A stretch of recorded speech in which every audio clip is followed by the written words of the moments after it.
Do you ever have one of those days that you jump from emails to Slack messages to surprise meetings to urgent requests and back again? Well, you're definitely not alone. And this has a name. It's called context switching. And today we're going to break down how you can handle it as a calm, focused leader.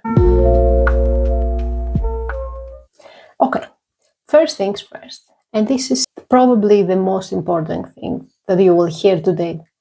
If you feel like you're constantly dropping the ball or you fail to keep all the plates spinning, listen, that is not on you. It's not a personal flaw.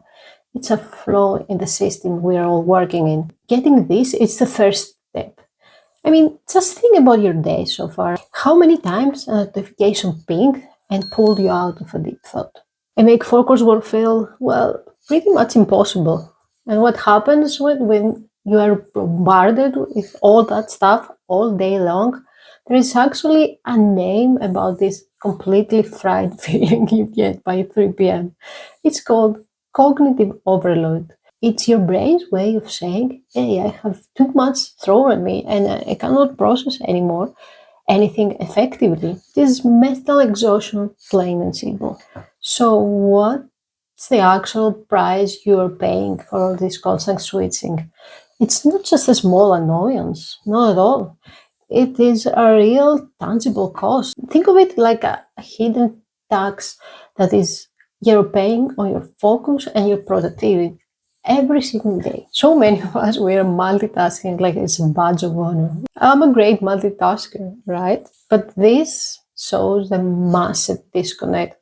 The myth that we are being super productive by juggling between everything.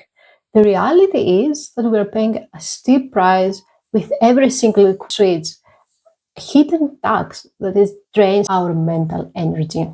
And here is the first part of that tax, mental reset time. Every time you're pulled from what you're doing, you not just instantly go back. That's not how it works. Your brain needs significant time to gain refocus.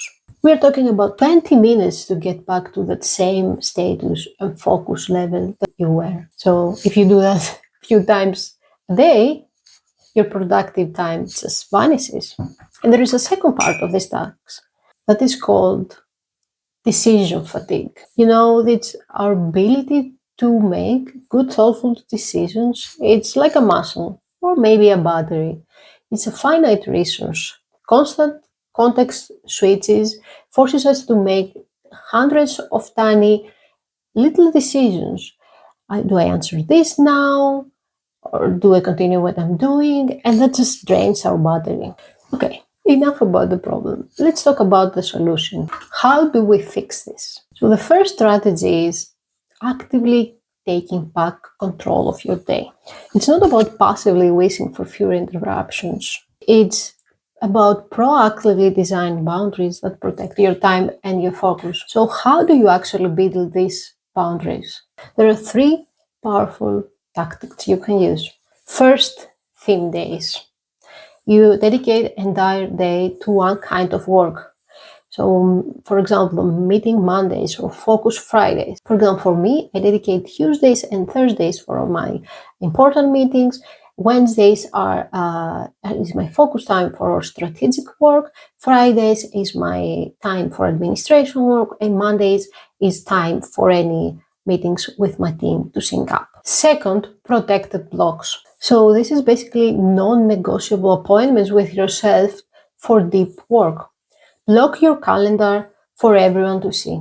And finally, clear availability. Signal to your team when you are available for interruptions and when you're not. A simple Slack status like heads down until 2 p.m. works wonders. It's all about setting clear expectations. Now, our second strategy is even more proactive. Instead of just building defenses against interruptions, what if we actually can prevent them before they appear in the first place? This is where we learn to engineer clarity. Just think about why people interrupt you so often.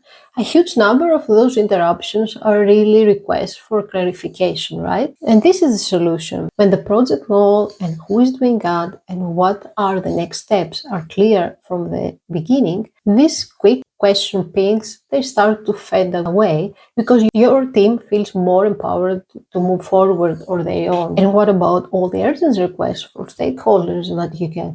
You can see this video and then see how you can handle these ones. So we have these two strategies, designing boundaries and engineer clarity. These are not just a couple of disconnected tactics, they actually point to a bigger and more powerful mindset shift. We often think of calm as an emotional state, a feeling, but the real breakthrough is when you realize that calm is not something you feel, it's something you build. Calm is a structure. And this idea is the whole idea my YouTube channel is based on. So calm at work is not the absence of pressure. Let's be real, pressure will always be there. Calm at work, it's the presence of structure. That sustainable, focused calm comes from intentionally building the systems, the boundaries, the clarity that allow you to handle that pressure effectively. It's something you create. So that leaves us with one final question to really think about. So what is the one structure you can build this week to bring a little more calm into your work? It might be something small, just blocking 90 minutes on your calendar for focused work, or something bigger, like writing a goal that clarifies the goal of the project to your team. Thank you for listening to me today. I'm Stella Raki from Calm Product Leader, and see you next time. Bye!